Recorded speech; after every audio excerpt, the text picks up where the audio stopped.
Nazi Germany was a total disaster and the biggest collection of jerks ever assembled. Sorry, Joseph Stalin and friends. But if it weren't for Nazi Germany, we wouldn't have Fanta, so thanks, disaster?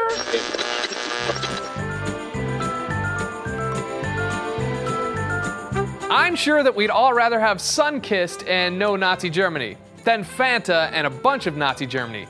But we do have Fanta, and somehow the Nazis were involved. I, for one, want to know the why. Prior to World War II, Coca-Cola had a large and successful bottling operation in Germany with 43 bottling plants and more than 600 local distributors. All of it was America-owned, and the man in charge of the operations was an American named Ray Powers. Then in 1938, Powers died from injuries sustained in a car accident, and the duties fell to his top assistant, German-born Max Kite. When the war broke out in 1939, Kite could no longer get the supplies he needed to make Coke or even make contact with his bosses in Atlanta, Georgia. In a normal country, this would have meant the end of Coca-Cola. But this wasn't a normal country, this was Nazi Germany, and the only thing Hitler loved more than mustache trimming and genocide was business as usual. So he put Kite in charge of cola production throughout all of Germany and its recently acquired victims.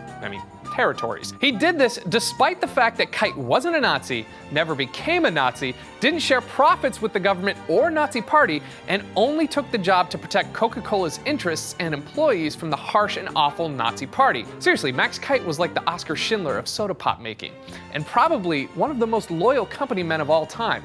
Hell, even polar bears aren't that committed to Coca-Cola as far as I can tell, and that's all they drink. With the blockade on Nazi Germany, Kite couldn't create Coke, so instead he created a sugary sweet drink out of leftover food items from other food industries. Things like whey, apple fiber, saccharin, and beet sugar made it into the mix. He then called a meeting and asked his staff to christen his new drink, instructing them to let their fantasies run wild.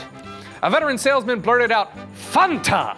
And the drink we know and kind of love, if only other better sodas aren't available, was born. 3 million cases of Fanta were sold during the war, and it was commonly used in soups and stews once rationing made normal cooking staples scarce. The best part about this? The Coca-Cola Corporation had no idea that Kite had invented a new soft drink or was running a thriving business until after the war, when Kite handed over the recipe, control of the bottling plant, and all of the profits made during the war to the Coca-Cola Corporation. I'd like to see a polar bear do that. To find out more awesome things that came out of awful disasters, click here and let me know in the comments if there's any disasters you'd like us to cover. Or just blurt it out right now. 3, 2, 1. 9/11, Jinx! You owe me a Coke. Just not a Fanta.